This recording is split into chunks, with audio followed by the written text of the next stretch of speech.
Hello दोस्तों, तो स्वागत है मेरे यूट्यूब चैनल में। और आज हम पढ़ रहे हैं क्लास 7 की ज्योग्राफी। ओके, क्लास 7 की ज्योग्राफी जिसमें हम पढ़ रहे हैं चैप्टर नंबर 4 और हम पढ़ेंगे आज एयर के बारे में। तो हम लाइन बाय लाइन पढ़ेंगे और देखेंगे कि इसमें क्या क्या दिया गया है। तो जो भी बच्चे या तो क्लास 7 में पढ़ रहे हैं या फिर कोई कॉम्पिटेटिव एग्जाम की तैयारी कर रहे हैं, उन सभी के लिए ये जो है क्लास बहुत ही महत्वपूर्ण होने वाला है। तो चलिए हम इस क्लास को स्टार्ट करते हैं। तो हम हमारा यहाँ पे लिखा हुआ कि आवर अर्थ इज सराउंडेड, मतलब क्या होता है, घिरा हुआ है by huge blanket of air cold atmosphere. तो सबसे पहले हम जैसे ही एक लाइन हमने पढ़ा तो क्या है, हमने यहाँ पे एटमॉस्फेयर के बारे में पढ़ा कि अगर कोई पूछेगा, सवाल पूछेगा व्हाट इज एटमॉस्फेयर, एटमॉस्फेयर क्या है ना, तो हम बता सकते हैं कि our earth is surrounded by huge blanket of air. Okay, मतलब हमारा जैसे कि अर्थ ये वाला है, तो आपने देखा होगा वीडियो में, तो ये चारों तरफ से क्या है, एयर का एक ब्लैंकेट होता है जिसे हम कहते हैं एटमॉस्फेयर। ओके, एटमॉस्फेयर कहते हैं। और लिविंग बींग ऑन दिस अर्थ, मतलब जितने भी लिविंग बींग हैं, है ना, जितने भी लिविंग बींग है ऑन दिस अर्थ, इस अर्थ पे depend on the atmosphere for their survival. ये एटमॉस्फेयर होने के लिए चाहिए।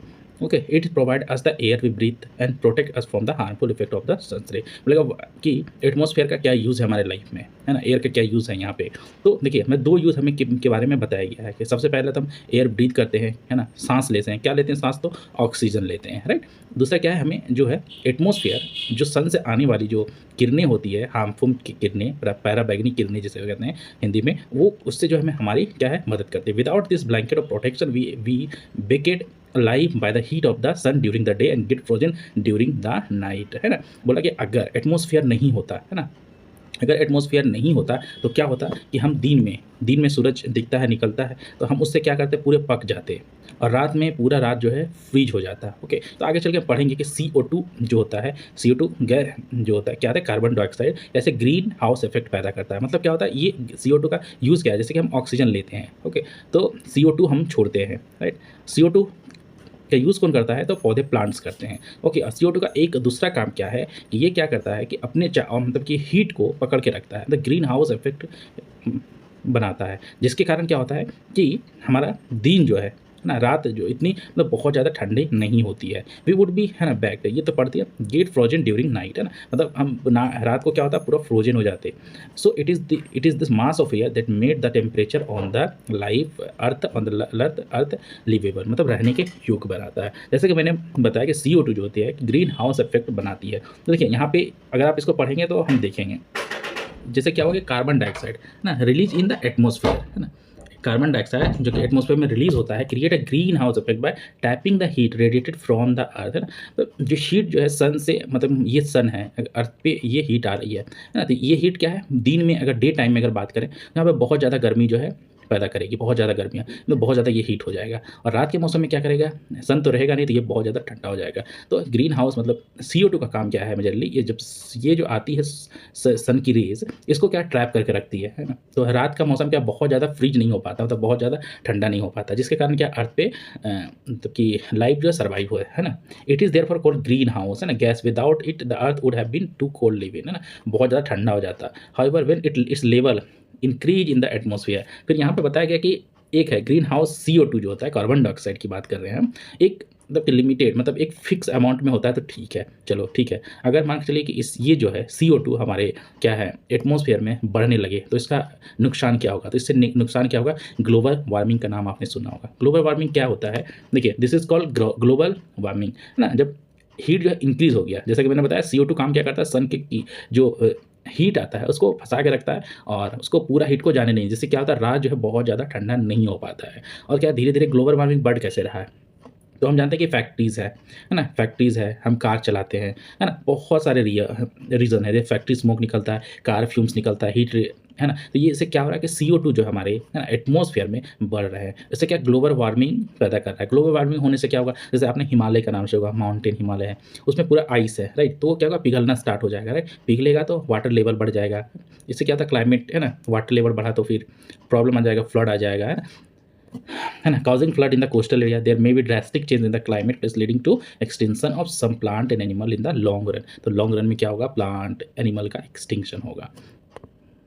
तो चलिए, तो देखते हैं, हमने पढ़ा कि हमारे कि एटमॉस्फेयर में CO2 का क्या मतलब है ना, कि एटमॉस्फेयर कहते किसे हैं, ओके, हमने ये पढ़ा। उसमें ऑक्सीजन एक गैस है जो कि सबसे मेन गैस है ना, जिससे हम सर्वाइव कर पाते हैं। दूसरा गैस कौन सा, कार्बन डाइऑक्साइड। लेकिन हम जानेंगे कि वातावरण में, एटमॉस्फेयर में कौन सी गैसें जो है कितनी मात्रा में अवेलेबल है ना। तो देखिए, कंपोजिशन ऑफ द एटमॉस्फेयर, मतलब हमारा एटमॉस्फेयर जो है किस किस चीज़ से बना हुआ है, किस किस गैसों से बना हुआ है। तो do you know that the air we take in while breathing is actually mixture of many gases, है ना। जैसे हम लोग लेते हैं, गैस लेते हैं, हम लोग ब्रीथ करते हैं, तो ब्रीथ इन करते हैं, सांस लेते हैं, तो वो उसमें तो ऐसा नहीं है कि मतलब एक ही गैस होगा, वो बहुत सारे गैसों का मिक्सचर होगा। Nitrogen, oxygen are two gases which make the bulk of the atmosphere. तो carbon dioxide, helium, ozone, argon and hydrogen are found in less quantity.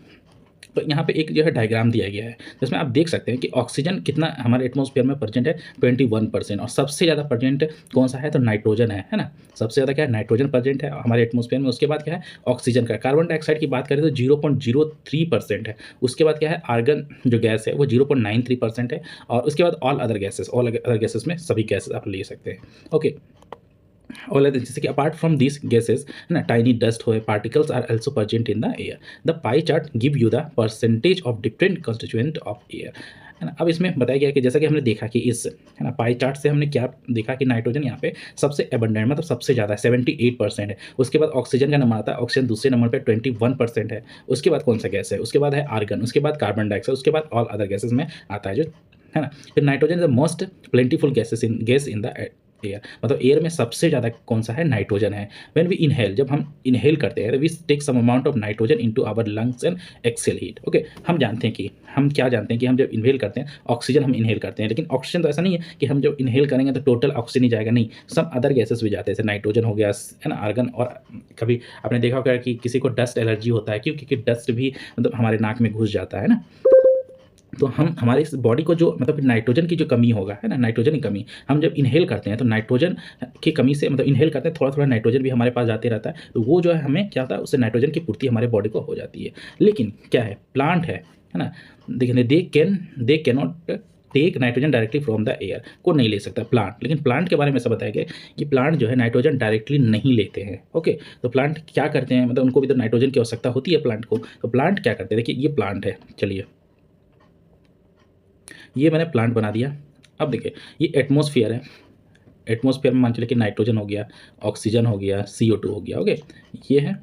अब क्या करेगा, देखिए ये हो गया स्वेल, यहाँ पे स्वेल प्रेजेंट है। अब ये स्वेल में इसके अंदर जो है बैक्टीरिया भी तो होता होगा, है ना, बैक्टीरिया होता होगा, ओके। छोटे छोटे क्या है, ऑर्गेनिज्म होते होंगे, है ना, जो हम देख ही नहीं पाते हैं। तो ये क्या करता है, ये भी तो एक लिविंग थिंग है ना। ये डायरेक्टली ऑक्सीजन ले सकते हैं, मतलब नाइट्रोजन ले सकते हैं, तो ये नाइट्रोजन लेते हैं। और ये नाइट्रोजन जब लेते हैं तो क्या करते हैं कि ऑक्सीजन से ये डायरेक्टली नाइट्रोजन लेते हैं, ये लेते हैं, बैक्टीरिया लेते हैं। और बैक्टीरिया क्या करते हैं, सोइल में डालते हैं। सोइल से कहाँ जाता है, ये प्लांट में जाता है, ओके। देखिए bacteria that live in the soil and root of the plant take nitrogen from air and change it form so that nitrogen can use it. और क्या करते हैं, नाइट्रोजन जो है प्लांट यूज़ करते हैं। तो आप ये इस चीज़ को अच्छे तरीके से, मैं होप करता हूँ कि आप समझ गए होंगे, ओके।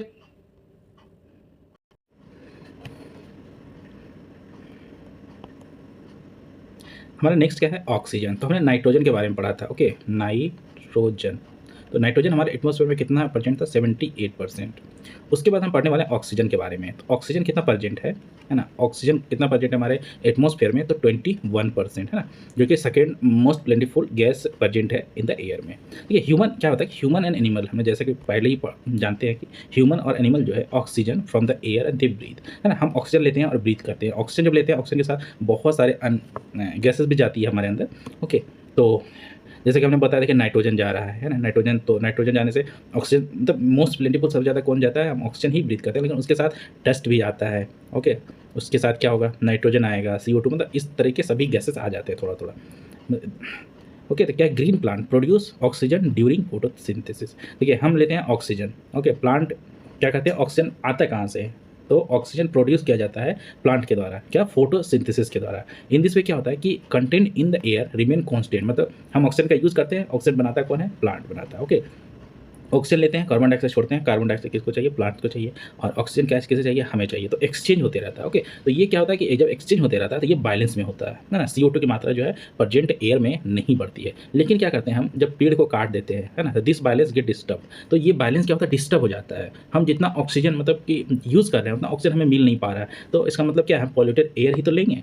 नेक्स्ट है कि हम कार्बन डाइऑक्साइड, कार्बन डाइऑक्साइड कितना प्रेजेंट है एयर में? आपने पढ़ा है तो आपको याद होना चाहिए 0.03%, राइट, 0.03%। अब क्या है, अनदर इंपॉर्टेंट गैस है। क्यों? क्योंकि ग्रीन है ना, green plant use carbon dioxide to make their food and release oxygen, है ना, क्योंकि उनको भी तो एनर्जी चाहिए ना। जैसे कि ह्यूमन एंड एनिमल की बात करें तो ये ह्यूमन्स एंड एनिमल क्या चीज़ लेते हैं? ऑक्सीजन लेते हैं। इन द सेम वे क्या है, प्लांट को क्या चाहिए? कार्बन डाइऑक्साइड चाहिए। हम कार्बन डाइऑक्साइड रिलीज करते हैं, उसी प्रकार प्लांट क्या आता है? ऑक्सीजन रिलीज करता है ना। तो हम दोस्तों एक क्या करते हैं, एक दूसरे से एक्सचेंज करते रहते हैं। और हमने ये भी जाना कि अगर पेड़ को काट देंगे तो ये बैलेंस क्या हो? डिस्टर्ब हो जाता है, राइट। देखिए, human and animal release carbon dioxide, amount of carbon dioxide released by human and animal seems to be equal to amount used by plant which make perfect balance। जैसे हमने पढ़ चुके हैं, दोनों से परफेक्ट बैलेंस बनते रहता है, एक्सचेंज होते रहता है। हर द बैलेंस अपसेट कब होगा? अपसेट कब हो जाता है? जब बर्निंग ऑफ फ्यूल बर्न होता है, जैसे कि कोल एंड ऑयल, है ना। फिर millions of tons of carbon dioxide into atmosphere each year. तब कि कार्बन डाइऑक्साइड कहाँ जाता है? चिमनी, हमने पढ़ा था, चिमनी हो गया, फैक्ट्रीज हो गया। ओके, अगर प्लांट को काट देंगे तो हम जो कार्बन डाइऑक्साइड रिलीज करते हैं वो भी कार्बन डाइऑक्साइड बन जाता है ना। तो क्या होगा, ये अमाउंट क्या होगा? बढ़ते जाएगा। एज ए रिजल्ट क्या होगा? बढ़ जाएगा तो ग्लोबल वार्मिंग बन जाता है ना, क्लाइमेट प्रॉब्लम आ जाता है। ओके, तो volume of carbon dioxide is affecting the earth, weather and climate. Okay, तो मैं आशा करता हूँ कि आप जितना भी तक मैंने पढ़ाया वो सभी आपको मतलब आप लोग समझ चुके होंगे। बात हो गया कि यहाँ पे डू यू नो मतलब एक छोटा सा दिया गया है, हम इसको पढ़ेंगे और समझेंगे क्या दिया हो गया। तो सिंपली क्या है कि जैसे कि आपने क्या देखा होगा, मान चलिए कि एक बर्तन लेते हैं आप ना, बर्तन में यहाँ पे आग जलाते हैं। तो आग जलाते हैं यहाँ पे, तो इसमें मान चलिए कि पानी है, तो पानी है, इसको गर्म करते हैं। तो क्या होता है यहाँ पे, गर्म करने के बाद जो नीचे वाला पानी होता है, आप ध्यान से देखेंगे तो ऊपर जाएगा और ऊपर वाला पानी क्या है? नीचे आएगा। इसका मतलब क्या हुआ, जो हॉट वाटर होता है ना, जो यहाँ पे जो हॉट वाटर होता है, हॉट वाटर और कोल्ड वाटर, दो वाटर होता है। तो हॉट वाटर क्या होता है? लाइट होता है, मतलब हल्का होता है, जो कहाँ? ऊपर की ओर जाएगा। और कोल्ड वाटर क्या होता है? ये हैवी होता है, हैवी होता है, जो नीचे की ओर रहेगा। इसी प्रकार क्या होगा, हवा के साथ भी होगा। तो जो गर्म हवा होगा, है ना, गर्म हवा क्या होता है? हल्का होता है, हल्का होगा तो ये क्या? ऊपर की ओर उठेगा, है ना, ऊपर की ओर उठेगा, राइट, ऊपर की ओर उठेगा। उसी प्रकार क्या है? ठंडी हवा क्या होता है? भारी होता है। और भारी होगा तो भारी चीज़ हमेशा क्या है? नीचे जाएगा, है ना, सिंक डाउन करेगा, ये सिंक डाउन करेगा। ओके, इस चीज़ को आप याद रखिएगा। ये मतलब कि जब भी आप नीचे मतलब फ्यूचर में बढ़ेंगे ना, ये चीज़ आपको बहुत ही अच्छे से काम देने वाली है। देखिए, यहाँ पे दिया गया कि ग्लोबल वार्मिंग मतलब कार्बन डाइऑक्साइड की मात्रा हमारे एटमॉस्फेयर में बढ़ रहा है, तो क्या क्या हो रहा है। देखिए, 2 scientist offer out of global warming, मतलब साइंटिस्ट बता रहे हैं कि ग्लोबल वार्मिंग को कैसे मतलब कि उससे बाहर निकले या फिर कैसे रोके, है ना। CO2 लेवल 8,000 ईयर हाई है। ग्लोबल सनस्क्रीन लाइकली थीन्ड है ना। This winter was warmest on record ना। Global warming can bring back Jurassic era, है ना। ये सब ग्लोबल वार्मिंग आने से तो ये सब प्रॉब्लम जो है क्रिएट हो सकता है। अब हम पढ़ रहे हैं कि स्ट्रक्चर ऑफ द एटमॉस्फेयर। हमने पढ़ा था कि कंपोजिशन ऑफ द एटमॉस्फेयर हमने भी पढ़ा था कि एटमॉस्फेयर में है क्या। हमने अभी क्या पढ़ा था, तो composition of atmosphere, right, composition of atmosphere. हमने इसमें क्या क्या पढ़ा था। देखिए, सबसे ज़्यादा था नाइट्रोजन। कितना नाइट्रोजन का परसेंटेज था? 78% अप्रोक्स ना। उसके बाद क्या था? ऑक्सीजन को शॉर्ट फॉर्म में लिख रहा हूँ, 21% था। ओके, उसके बाद क्या था? CO2 जो मतलब मेन गैस है, वो क्या था? 0.03% था। उसके बाद आर्गन था, इसका परसेंटेज कितना? 0.93% था। ओके, इसके बाद अदर गैसेस तो 0.04% था। ओके, ये हो गया कंपोजिशन ऑफ द एयर। हम यहाँ पे जाना है स्ट्रक्चर ऑफ द एटमॉस्फेयर, मतलब एटमॉस्फेयर का स्ट्रक्चर कैसा है। ओके, तो देखिए, एटमॉस्फेयर जो है 5 लेयर में डिवाइड किया गया है। सबसे नीचे वाले लेयर को कहते हैं ट्रोपोस्फियर, उसके बाद स्ट्रेटोस्फियर, मीसोस्फियर, थर्मोस्फियर एंड एक्सोस्फियर। देखिए, हम देखेंगे तो आपको पता चलेगा। मैं इसको छोटा कर दे रहा हूँ ताकि आपको दिखे। चलिए, सबसे पहले क्या है? देखिए, सबसे पहले नीचे वाले को कहते हैं ट्रोपोस्फियर। ओके, उसके बाद क्या है? स्ट्रेटोस्फियर, उसके बाद मीजोस्फियर, उसके बाद क्या है? थर्मोस्फियर, उसके बाद एक्सोस्फियर। ओके, इसमें देखिए, ये जो है ट्रोपोस्फियर है, इसकी जो हाइट होती है, ट्रोपोस्फियर की हाइट है, ये ये 13 किलोमीटर अप्रोक्स होती है। ओके, मतलब स्टार्टिंग से अप्रोक्स 13 किलोमीटर हम इसको मान सकते हैं, 13 किलोमीटर तक। और जो भी घटना होती है यहाँ पे, जैसे कि रेनफॉल है ना ट्रोपोस्फियर में, चलिए रेनफॉल, ओके, फॉग और हेलस्टॉर्म, सभी घटना जो है यहीं पे घटित होती है। तो देखिए ये स्ट्रक्चर तो हमने देख लिया। ओके, हम एक एक के बारे में पढ़ेंगे और समझेंगे क्या है। ओके, आप चाहे तो नोट्स बना सकते हैं, है ना। ट्रोपोस्फियर क्या है? This is the most important layer of the atmosphere, मतलब ये एटमोस्फियर का जो है सबसे इंपॉर्टेंट लेयर है। इट्स एवरेज 13 किलोमीटर है। जैसे मैंने बताया, the air we breathe exist here and almost all weather phenomena like rainfall, fog and hailstorm occur in this sphere. मतलब क्या है, ट्रोपोस्फियर जो है सबसे महत्वपूर्ण लेयर है ना एटमॉस्फेयर का, जिसमें क्या है, क्या होता है, तो जो भी आप घटना देखते हैं, रेनफॉल, फॉग, हेलस्टॉर्म, इसी लेयर में होता है। दूसरा है कि अगर ये सब घटना हो रही है तो आपके एग्जाम में आता है कि एरोप्लेन कौन से, मतलब कहाँ उड़ेंगे, है ना। ट्रोपोस्फियर में उड़ सकता है एरोप्लेन क्या, तो देखिए एरोप्लेन को, है ना, रेनफॉल होगा, अगर क्लाउड होगा तो इस एरिया में क्या है, मतलब कि एरोप्लेन जो नहीं उड़ पाएंगे। ओके, उसके बाद क्या आता है, सेकंड लेयर जो होता है स्ट्रेटोस्फियर आता है ना। ट्रोपोस्फियर के ऊपर वाला पार्ट जो है स्ट्रेटोस्फियर कहते हैं। Okay, it extend up to 50 kilometre और this layer is almost free from cloud, है ना। क्लाउड इसमें नहीं होता है। ओके, मेकिंग कंडीशन, है ना, most ideal for flying aeroplanes. तो जैसा कि मैंने बताया कि एरोप्लेन अगर उड़ेगा तो कहाँ पे, स्ट्रेटोस्फियर में ही उड़ेगा। ओके, क्योंकि यहाँ क्लाउड नहीं होता है और हेलस्टॉर्म नहीं होगा, फॉग नहीं होगा, तो एरोप्लेन, अगर फॉग होगा तो एरोप्लेन को प्रॉब्लम होगा उड़ने में। ओके, वो ठीक से विजिबिलिटी प्रॉब्लम होगा, इसलिए एरोप्लेन कहाँ उड़ेगा, स्ट्रेटोस्फियर में ही उड़ता है। ये क्वेश्चन जो है बार बार मतलब रिपीट होते हैं इस टाइप के question. One important feature of stratosphere is that it contains layer of ozone. Ozone gas है ना, we have just learn how it protect from harmful effect of the sun ray. Okay, आप पढ़ चुके हैं। Next आ गया हमारा mesosphere, and this is the third layer of the earth. It lies between the stratosphere, it extend up to 80 kilometre. मतलब ये कितना है, 80 kilometre. Materials burn up in this layer on entering from the space. जब materials जो होते हैं, क्या होता है, इसी में क्या होता है, बर्न होते हैं। मतलब यहीं पे आप रात में देखते हैं कि कुछ तारे टूटते हुए नजर आते होंगे। ओके, तो क्या वो तारे जो है टूटते हुए नजर आते हैं, तो यहीं पे क्या है, बर्न हो जाते हैं। जैसे कि पिक्चर में आप देख रहे हैं तो आपको समझ आ रहा होगा, राइट। देखिए तारे टूट रहे हैं, तो एरोप्लेन चल रहा है, यहाँ पे माउंट एवरेस्ट है, मतलब यहाँ पे क्लाउड आप देख रहे हैं, है ना, क्लाउड देख रहे हैं। तो जहाँ पे क्लाउड होगा वहीं पे रेनफॉल भी होगा। यहाँ पे देखिए एरोप्लेन उड़ रहा है। मतलब ये पार्ट जैसे यहाँ से यहाँ तक 13 किलोमीटर बताया था, ये वाला जो पार्ट था, तब यहाँ से यहाँ तक का पार्ट जो था कितना था, 50 किलोमीटर। नेक्स्ट वाला पार्ट जो है, ये वाला मीजोस्फीयर वाला जो पार्ट है, 80 किलोमीटर, देखिए दिया गया है 80 किलोमीटर तक है। ओके, अब देखिए मीजोस्फीयर 80 किलोमीटर है, मेटेराइट्स जो है यहीं पे आते हैं। ओके, तो नेक्स्ट है थर्मोस्फीयर।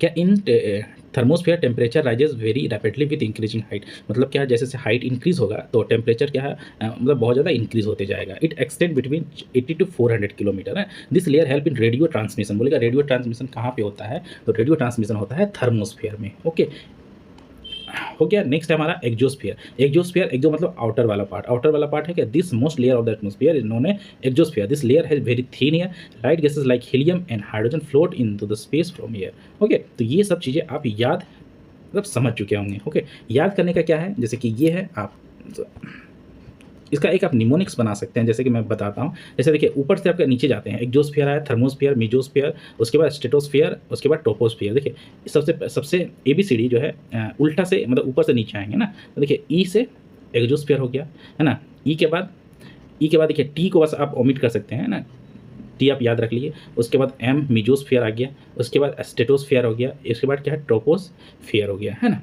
तो TSM और जिसको थर्मोस्फीयर याद कर लीजिएगा। ओके, और ई हो गया, मतलब ABCD के मतलब उल्टा, मतलब ऊपर से नीचे आएंगे तो आप ABCD को ऐसे करके याद रख सकते हैं।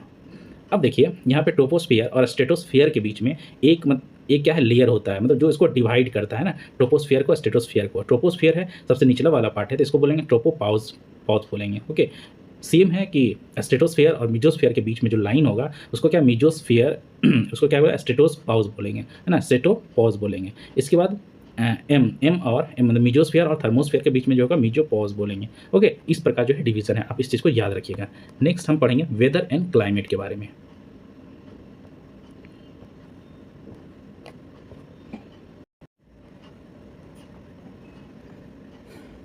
वेदर एंड क्लाइमेट हमारा नेक्स्ट टॉपिक है, वेदर एंड क्लाइमेट। तो is it going to rain today, मतलब क्या आज बारिश होने वाला है, it be bright and sunny today, या फिर क्या होगा, मतलब कि धूप होगा। How many times have we heard this from anxious cricket fans, है ना, क्रिकेट फैंस के मुंह से हमने सुना है कि बारिश हो जाएगा या धूप होगा, ये अनुमान लगाते हुए। ओके, एक दिन के मैच का अगर हम इमेजिन करते हैं, फिर imagine our body to be radio, हमारा बॉडी, हम इमेजिन करते हैं कि हमारा बॉडी क्या रेडियो है, the mind its speaker. Okay, दिमाग इसका क्या है, स्पीकर है। वेदर समथिंग दैट फिडल, है ना, with its control note. Weather is this hour to hour और day to day condition of the temperature. तो हमने यहाँ पे वेदर का डेफिनेशन सुना, ओके, लिखा हुआ है क्या है कि व्हाट इज़ वेदर। तो वेदर क्या है ना, it is day to day, hour to hour और day to day condition of the atmosphere को हम कहेंगे वेदर कहेंगे। क्या है, ए हॉट और ह्यूमिड वेदर में मेक अ इरिटेबल। हॉट है, ह्यूमिड है मतलब कि एयर में क्या है, एयर में है वाटर। ओके, तो ए प्लीजेंट ब्रिजी वेदर में make one cheerful and even plan for a outing, है ना। अगर अच्छा मौसम होता है तो हम क्या करते हैं, आउटिंग मतलब कहीं घूमने का प्लान बनाते हैं। Weather can change dramatically from day to day, है ना, डे टू डे चेंज होता है। However the average weather condition of a place for longer period of time represent the climate. अब यहाँ पे क्या है, वेदर क्या होता है और क्लाइमेट क्या होता है। वेदर क्या होता है, क्लाइमेट क्या होता है, उसमें हम डिफरेंस समझेंगे, है ना। डे टू डे जो कंडीशन होता है ना, एटमोसफियर का, उसे हम कहेंगे वेदर ना। Day to day condition of the atmosphere, उसको हम कहेंगे वेदर कहेंगे। लेकिन वहीं पे क्लाइमेट की बात होती है, तो क्लाइमेट किसे कहते हैं, क्लाइमेट जो है एवरेज कंडीशन है ऑफ ए प्लेस, मतलब कि लंबे समय तक ना, लंबे समय तक कोई घटना हो रही है तो उसको हम कहेंगे क्लाइमेट। तो क्लाइमेट बोलेंगे। क्लाइमेट में क्या हो गया, डे टू डे जो चेंज होता है एटमोसफियर के टेम्परेचर में, हो सकता है रेन हो जाए, हो सकता है सन्नी मौसम हो जाए ना, धूप वाला, तो उसको क्या करें, वेदर बोलेंगे। लेकिन वही जब वेदर जब लंबे समय तक एक समय में होते रहता है, आप एग्जांपल के लिए कि मान के चलिए कि ए प्लेस है, यहाँ पे हमेशा क्या है, बारिश ही होती है ना, रेन होती है ना, सालों भर, है ना, पूरे ईयर तक। तब यहाँ पे का वेदर कैसा होगा, है ना, क्लाइमेट कैसा होगा, रेनी क्लाइमेट हो जाएगा। ओके, लेकिन क्या होगा कि उस दिन मान के चलिए कि मतलब वहाँ पे हमेशा बारिश होता है, राइट। तो एक दिन मान के चलिए कि वहाँ पे धूप भी हो गया है, सन भी हो गया, तो वहाँ का क्लाइमेट कैसा होगा, थोड़ा सा क्लाइमेट क्या होगा, वेदर चेंज हो जाएगा, लेकिन क्लाइमेट क्या होगा, रेनी क्लाइमेट होगा, लेकिन वेदर क्या होगा, हल्का सा सनी हो जाएगा, है ना। ओके, तो आप समझ चुके होंगे। नेक्स्ट हमारा टेम्परेचर। टेम्परेचर क्या है कि आपने ये देखा हो कि हवा में जो होता है कोल्डनेस और हॉटनेस। ओके, हवा कभी ठंडा होता है, कभी गर्म होता है। ओके, तो उसको हम टेम्परेचर बोलेंगे। Temperature you feel every day is the temperature of the atmosphere, जो एवरी डे आप फील करते हैं। जैसे कि बारिश हुई, ओके, बारिश हुई तो ठंडा हवा चलने लगा, है ना, तो टेम्परेचर हो गया, कोल्ड हो जाएगा। बारिश नहीं हो रही तो गर्म हवा चल रही है, तो क्या हो गया, गर्म हो गया, है ना। तो इसको क्या क्या बोला, degree of hotness and coldness of the air is known as temperature. The temperature of the body of the atmosphere change not only between day and night but also from season to season, है ना। क्या बोला, season to season change होता है temperature. Summer are hotter and winter are, क्या होता है, winters are cold होते हैं। An important factor that influence the distribution of temperature in isolation. Isolation क्या होता है कि धूप की किरणें, है ना, सन की जो किरण होता है, इनकमिंग सोलर रेडिएशन, है ना, इनकमिंग सोलर रेडिएशन मतलब कितना जो है सोलर हमारा, मतलब कितना सन जो हमारे पृथ्वी पे आता है। Okay, the incoming solar energy intercepted by the earth, कितना अर्थ में आता है। The amount of insolation decrease from equator toward the pole. अब जब हम अर्थ का मैप देखेंगे, ओके, देखिए हम अर्थ का मैप, चलिए अर्थ का जब मैप देखेंगे तो ये हमारा होता है, हमने इक्वेटर के बारे में बताया और मैं आशा करता हूँ कि आप सभी को इक्वेटर के बारे में पता होगा। इक्वेटर मतलब अर्थ को जो है 2 इक्वल भाग में डिवाइड करता है, इक्वेटर है ना, इक्वेटर। इसको इक्वेटर क्या होता है, लैटिट्यूड होता है ना, 0 डिग्री लैटिट्यूड को इक्वेटर बोलते हैं। इक्वेटर हो गया, अब ये इक्वेटर हो गया और इधर वाला पोल हो गया, ये भी इधर वाला पोल हो गया। क्या है, बताया गया कि इक्वेटर जब पोल की ओर जाते हैं तो सूरज का जो इंसोलेशन होता है ना, इंसोलेशन होता कम होते जाता है। मतलब यहाँ पे जो इस पोर्शन में सन जो है सबसे ज़्यादा चमकेगा, जैसे यहाँ है ना, सन जो है सबसे ज़्यादा चमकेगा, क्योंकि जैसे हम ऊपर बढ़ते जाएंगे पोल की ओर, सन का रेडिएशन जो है कम होते जाएगा, है ना, ये सन का रेडिएशन जो है कम होते जाएगा, समझ गया। Okay, therefore the temperature decrease in the same manner. तो यहाँ पे क्या होगा, बहुत ज़्यादा गर्मी इस एरिया में होगा, बहुत ज़्यादा गर्मी होगा। जैसे जैसे ऊपर जाते जाएंगे ये एरिया जो ठंडा होते जाएगा। इसीलिए पोल का आपने देखा होगा यहाँ पे हमेशा बर्फ़ होता है ना, बर्फ़ होता है। ओके, पोल रीजन में। Now do understand why pole are covered with snow. अब आप स्नो से कवर होता है, अब आप जो है समझ चुके होंगे कि पोल पे बर्फ़ क्यों होता है ना, स्नो से कवर क्यों होता है। If the earth atmosphere is too high, okay, rising temperature, अगर अर्थ का क्या टेम्परेचर बहुत ज़्यादा अगर बढ़ जाए, it would become too warm for some crop to grow, है ना, कुछ क्रॉप है जिसको ग्रो करने में बहुत प्रॉब्लम होगा। Temperature city is much higher than that of क्या है, विलेजेस। अब बोला temperature in cities is much higher than that of villages, मतलब विलेजेस में, मतलब कि सिटीज़ में बोला कि टेम्परेचर हमेशा ज़्यादा होता है। क्यों ज़्यादा होता है, the concrete and the metals in the building and asphalt of road get heated up during the day, this heat is release during the night. देखिए, आप शहर गए होंगे, शहर देखे होंगे तो बहुत सारी क्या है बिल्डिंग बनी होती है, ओके? बिल्डिंग बनी होती है, रोड्स होते हैं, ओके? रोड्स होते हैं। रोड्स होते हैं, तो ये क्या है दिन के टाइम में चूँकि ये कंक्रीट का बना होता है, ब्रिक्स का बना होता है, राइट? तो ये दिन के दिन में ये क्या होता है हॉट हो जाता है, बहुत ज़्यादा गर्म हो जाता है और नाइट जैसे ही नाइट का मतलब रात का आता है, ये क्या हॉटनेस को रिलीज़ करता है। इसलिए क्या होता है कि शहरों में जो टेम्परेचर होता है ज़्यादा फील होता है। Also the crowded high building of the cities trap the warm air and thus raise the temperature of the cities. क्या है? टेम्परेचर सिटीज़ का बढ़ा देता है ना? अब यहाँ पे टेम्परेचर के बाद standard unit of measuring temperature is degree Celsius. हम टेम्परेचर को किस में नापते हैं? डिग्री सेल्सियस में नापते हैं, स्टैंडर्ड यूनिट है। It was invented by Andre Celsius. Andre Celsius के नाम पे जो है देखिए इसको क्या है सेल्सियस पे दिया गया है। On the Celsius scale the water freeze at 0 degree Celsius and boil कितना 100 डिग्री सेल्सियस। मतलब वाटर को अगर बर्फ अगर ये पानी है ना? पानी है, इस पानी को हमको बर्फ़ बनाना है तो बर्फ़ कब बनेगा 0 डिग्री सेल्सियस पे बर्फ़ बन जाएगा। यही वाटर को अगर क्या है बॉयल करना है, गर्म करना है तो 100 डिग्री सेल्सियस पे ये बॉयल हो जाएगा, राइट? अब देखते हैं नेक्स्ट हमारा एयर प्रेशर के बारे में।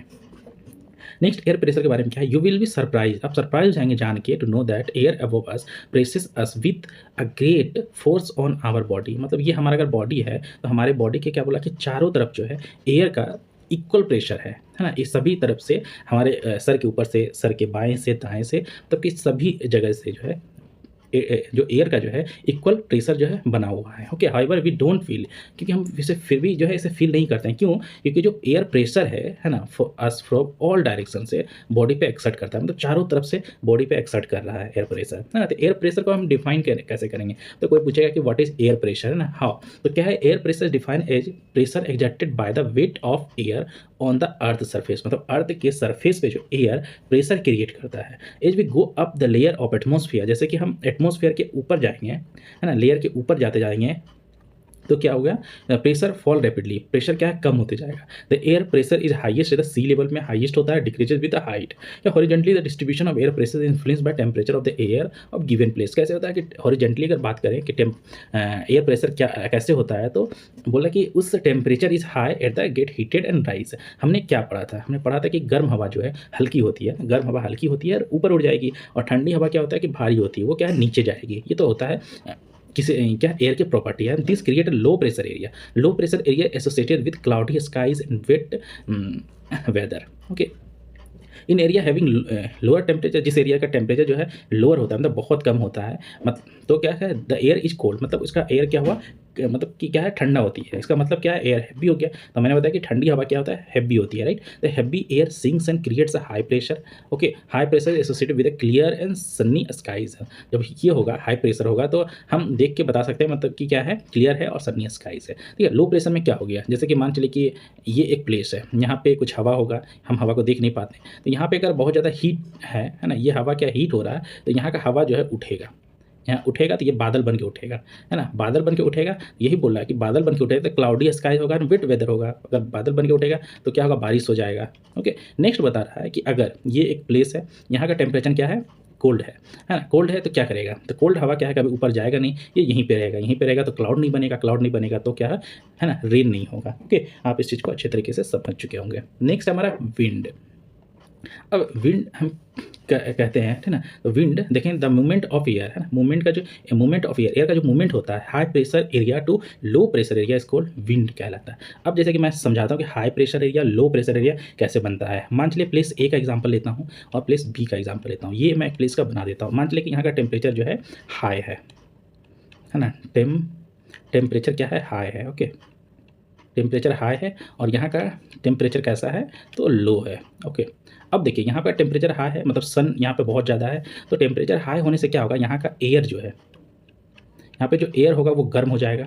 गर्म होने के बाद ये हवा जो है क्या हल्की हो जाएगी। हल्की होने के बाद जो है ये हवा जो यहाँ पे है वो ऊपर चली जाएगी, राइट? तो ये हल्की जब लाइट होगी तो ऊपर चली जाएगी। सेम यहाँ पे क्या होगा? यहाँ पे भी कुछ एयर होगा, यहाँ पे भी एयर होगा। तो चूँकि टेम्परेचर इसका लो है मतलब इसका यहाँ पे कोल्ड होगा, है ना? टेम्परेचर मतलब यहाँ पे कोल्ड हो जाएगा तो यहाँ का जो एयर का जो होगा उसका वो होगा हैवी, मतलब वो एयर कैसा होगा? तो भारी होगा, ये उठेगा नहीं है। अब देखिए यहाँ पे जो हवा जो है उठ के इधर जा रही है ना? ऊपर चली गई तो कहीं ना कहीं फिर क्या है क्लाउड बनेगा। क्लाउड बनते बनते फिर क्या है हवा भारी होना स्टार्ट करेगा, मतलब गर्म हवा, है ना? फिर ये क्या करेगा, ये प्लेस जो है खाली हो जाएगा। ओके, ये प्लेस क्या होगा, एम्प्टी हो जाएगा, खाली हो जाएगा। इस प्लेस को फिर ये खाली हवा जो है यहाँ से मतलब भरने के लिए आएगी। तो ये क्या, एयर का सर्कुलेशन हो रहा है। ओके, एयर का सर्कुलेशन हो रहा है, तो यही बोला movement of air from high pressure, है ना। तो यहाँ पे तो जहाँ पे हवा हल्की हो जाती है वहाँ पे लो प्रेशर एरिया बना देता है, और जहाँ पे हवा भारी होती है वहाँ पे हाई प्रेशर। ओके, तो क्या, high pressure area to low pressure area. Okay, फिर क्या होगा, विंड कहलाता है। You can see wind at work is blow dry lifts down the pavement and uproot tree during the storm, है ना। पर sometimes when the wind blow gently you can even see it blowing away smoke और fine dust. ये simple simple सी बातें बता रही है कि अगर तूफान आता है तो क्या देखते हैं, पेड़ से क्या हवा गिरने लगता है। ओके, कभी कभी हम देखते हैं क्या, पेड़ को भी वो हवा जो है उखाड़ देती है। वही बताया गया कि अगर हवा धीरे धीरे चल रही होगी तो आप क्या देखें, धुआं को उड़ते हुए आप देखते हैं। Times wind can be strong and it is difficult to walk against it. अगर हवा बहुत तेज़ से चल रही हो, मान चलिए कि हवा इधर से इस डायरेक्शन में चल रही है। ओके, आप जो है साइकिलिंग करते हुए, हाँ साइकिलिंग करते हुए, मान के चलिए कि यहाँ पे आप साइकिल करते हुए, साइकिलिंग साइकिलिंग करते हुए आप जो है यहाँ से जा रहे हैं। ओके, यहाँ से साइकिलिंग करते हुए जा रहे हैं इस डायरेक्शन में, तो आपको क्या लगता है कि हवा इतना ईजी से जाने देगा? नहीं, क्योंकि ये हवा इधर से इधर आ रहा है, तो आपको जो अगेंस्ट जाने में बहुत जो है प्रॉब्लम होगा, है ना। आपने ये भी देखा कि छाता जो अम्ब्रेला है वो उड़ जाता है ना। तो ये आपने सोचा। ओके, एक चीज़ और यहाँ पे बताना चाहता हूँ कि हवा का नाम कैसे रखा जाता है। तो जो हवा जिस डायरेक्शन से आता है, मान के चलिए ये हमारा नॉर्थ डायरेक्शन, ये साउथ है, ये ईस्ट है और ये वेस्ट डायरेक्शन है। अगर ये डायरेक्शन हवा इधर से आ रही है तो वेस्ट से आ रही है, तो इसको वेस्ट विंड बोलेंगे, है ना, वेस्ट विंड बोलेंगे, इसको वेस्ट विंड बोलेंगे। अगर ये हवा अगर नॉर्थ से आती है तो क्या है, नॉर्थ विंड बोलते हैं। ओके, ये आपको याद रखिए कि जो हवा जिस ओर से आती है हम उसी से उसको नाम, मतलब उसका नेम, मतलब नाम रखते हैं। हम आगे पढ़ने वाले हैं उस चीज़ को, इसलिए मैं यहाँ पे समझा दिया आपको। अब देखिए हो गया कि wind can B broadly divided in the 3 type. अब देखिए 3 टाइप का विंड होता है। पहला विंड होता है परमानेंट विंड, है। परमानेंट विंड क्या होता है, परमानेंट विंड कहते हैं कि जैसे कि ट्रेड विंड हो गया, वेस्टर्ली एंड ईस्टर्ली हो गया। परमानेंट विंड इसलिए कहते हैं कि कॉन्स्टेंटली जो है ये बहती ही रहती है पूरे साल। ओके, इसलिए इसको क्या कहते हैं, परमानेंट विंड बोलते हैं। दूसरा हो गया सीजनल विंड। सीजनल विंड में सीजन बाय सीजन ये चलती है। This wind changes their direction in different season. For example monsoon in India. Okay, monsoon India में क्या, इंडिया के रेफरेंस मैंने बताया है कि मानसून जब आता है तो क्या है, ये मानसून हवा जो है हमेशा नहीं चलती है।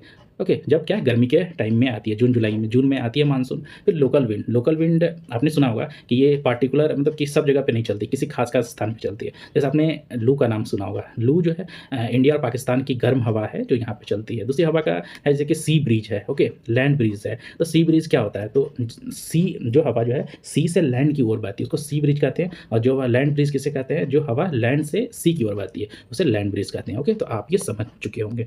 आप पढ़ लीजिएगा साइक्लोन क्या है, साइक्लोन्स फ्यूरी, मतलब साइक्लोन आने पे क्या क्या डिस्ट्रक्शन होता है।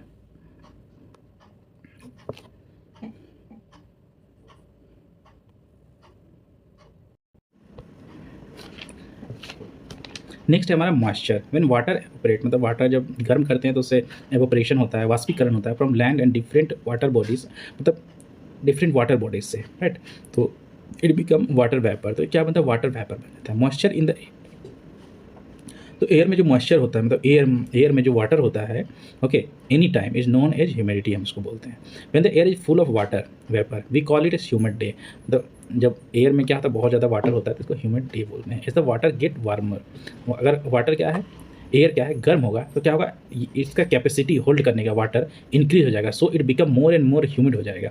Okay, on A humid day, आपने ह्यूमिड डे में मत देखा, बरसात के टाइम में मोस्टली ऐसा टाइम होता है कि cloth longer to dry and sweat from our body does not evaporate easily, ना, मेकिंग अस फील अनकंफर्टेबल। क्योंकि ये एयर है, एयर में क्या होता है, वाटर होता है। वाटर होता है तो आप क्या क्लोथ बाहर में डालिएगा तो क्या जल्दी सूखेगा, नहीं सूखेगा। तो ये एयर क्या है, सूखने में प्रॉब्लम आएगा, राइट ना। नेक्स्ट है कि when water vapour rises. Okay, water vapour जब ऊपर उठता है it start cooling and then water vapour condense causing formation of droplet of water. Okay, क्या होगा कि फिर वाटर का ड्रॉपलेट बनाता है। Okay, cloud are just masses of such water droplet. When this droplet of water become too heavy to float in the air then they come down as precipitation.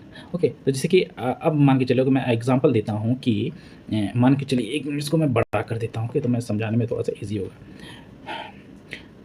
ये मान के चलिए कि क्या है, सी है या फिर रिवर है, कुछ भी सोच लीजिए, इसमें वाटर है, गर्मी का मौसम है, सूरज जो है, 1 मिनट, सूरज चमक रहा है यहाँ पे, यहाँ से क्या है, वाटर वेपर है ना, ऊपर जा रहा है, इसमें वाटर वेपर ऊपर जाएगा, ऊपर से ये धीरे धीरे क्या करेगा, मतलब ऊपर गया, फिर धीरे धीरे ये कूल डाउन होगा, है ना, ये ठंडा होने लगेगा, कूल होने लगेगा। ये क्या ठंडा होने के बाद जो है इसका वाटर जो मतलब इसमें जो वाटर होल्डिंग कैपेसिटी है वो खत्म होने लगेगा, तो फिर ये बारिश में जो है बदल जाएगा। देखिए बारिश हो जाएगा। ये तो समझाया गया यहाँ पे प्रेसिपिटेशन। ओके, जैसे कि jet plane fly in the sky leave a white trail behind him. आप ने देखा कि जेट प्लेन जब उड़ता है तो वाइट ट्रेल जो है अपने पीछे छोड़ देता है। The moisture from their engine condense, है ना, उसके जो इंजन में जो मॉइस्चर होता है वो जमते जाता है। We see tail of this condense moisture for some time, और फिर क्या कहता है ये फिर गायब हो जाता है। प्रेसिपिटेशन जो होता है that comes down to the earth in liquid form is called rain, है ना। जैसे कि वाटर ड्रॉपलेट जो आता है लिक्विड फॉर्म में, हम उसे क्या कहते हैं, रेन बोलते हैं, अब बारिश वर्षा बोलते हैं। Most of the ground water comes from rain water. Ground water कैसे कहाँ से आता है, तो रेन वाटर आता है। Plant help preserve water. Okay, plant help preserve water, plant भी करते हैं, हेल्प करते हैं वाटर को प्रिजर्व करने में। Okay, when trees on hillside are cut, rainwater flow down the bare mountain and cause flooding of low lying area। क्या बोला कि माउंटेन है, हिल पे, है ना, उसको अगर काट देंगे आप, ओके, तो क्या होगा, जितने भी पूरा वाटर है ना, पूरा नीचे आ जाएगा, है ना। क्योंकि क्या करते हैं हमने भी क्या पढ़ा कि वाटर भी क्या करते हैं, पानी को पकड़ के रखते हैं। ओके, पानी का लेयर बनाए रखते हैं। On the basis of mechanism there are 3 type of rainfall होते हैं, the conventional rainfall, orographic rainfall and cyclonic rainfall कहते हैं। 3 टाइप के रेनफॉल होते हैं। जैसे कि कन्वेंशनल रेनफॉल क्या होता है कि जैसे मैंने अभी एग्जांपल दिया कि कोई रिवर है, मान कन्वेंशनल रेनफॉल को मैं समझा रहा हूँ। ओके, सबसे कन्वेंशनल रेनफॉल यहाँ पे लिख देता हूँ, चलिए इसके नीचे समझाता हूँ। ओके, कन्वेंशनल रेनफॉल को मैं समझा रहा हूँ। ये मान चलिए कि पोंड है, कुछ भी है, सी मान सकते हैं, रिवर मान सकते हैं। ओके, यहाँ पे वाटर है, सूरज की सन जो है यहाँ पे चमक रहा है, यहाँ पे आया, अब वाटर वेपर जो है जमना स्टार्ट हो गया, देखिए उड़ रहा है, इसके साथ वाटर भी है। ओके, वाटर भी है। अब धीरे धीरे ये कूल डाउन करेगा, है ना, कूल करेगा मतलब ठंडा होगा। अब ये जो है फिर रेन के फॉर्म में जो है ये बारिश जो है यहाँ पे आ जाएगा, है ना। इसको कन्वेंशनल रेनफॉल कहते हैं। दूसरा जो है ओरोग्राफिक रेनफॉल का एग्जांपल दिया गया है। सेम है, ओरोग्राफिक में भी सेम होता है कि जैसे कि ये वाला है, यहाँ पे पोंड है, जहाँ पे वाटर सोर्स सिंपल से बोल सकते हैं वो हीटेड होता है, तो वाटर वेपर की ये जो एयर जो है, एयर में ये एयर है, लेकिन एयर इसमें मॉइस्चर भी है ना, मॉइस्चर भी होता है, क्योंकि जैसे जैसे एयर गर्म हुआ तो उसमें मॉइस्चर हो जाएगा। ऊपर गया, देखिए मॉइस्चर एयर अब जो है ऐसे ऊपर पहाड़ों के साथ जो है ऊपर उठ रहा है। अब देखिए यहाँ क्लाउड जो है यहाँ आ गया, इतना आ गया कि धीरे धीरे ये कूल डाउन होने लगता है। कूल डाउन होने से क्या है, और जो वाटर होल्डिंग कैपेसिटी है वो धीरे धीरे कम होने लगता है, राइट। अब ये होल्डिंग कैपेसिटी जब कम होने लगेगा तो क्या करेगा, ये रेन करेगा। लेकिन ओरोग्राफिक में ये तो कन्वेंशनल हो गया, है ना, कन्वेंशनल हो गया कि रेन कर देगा। ओरोग्राफिक में क्या होता है, जैसे कि ये माउंटेन दिया गया है, ओके, मान चलिए इसके बगल में भी माउंटेन है, यहाँ भी माउंटेन है, तो ओरोग्राफिक में क्या होता है कि ये जो आया क्लाउड और हवा जा रही है, ये जो है एक दूसरे से क्या होता है, माउंटेन्स में ये फंस जाता है क्लाउड।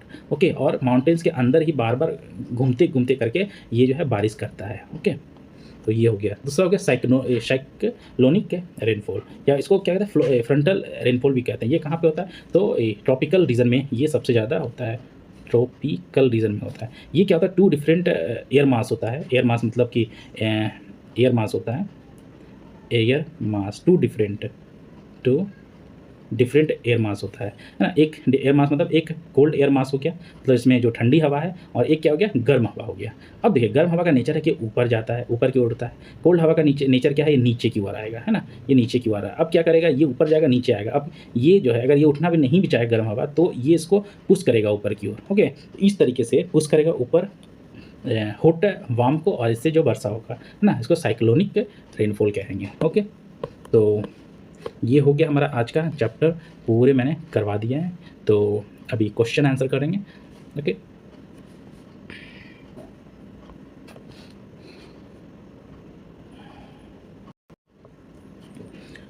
तो चलिए हम आंसर द फॉलोइंग क्वेश्चन करते हैं। शॉर्ट में मैं बताते जाऊंगा अच्छे तरीके से। तो व्हाट इज एटमॉस्फेयर, तो एटमॉस्फेयर क्या है कि इट इज़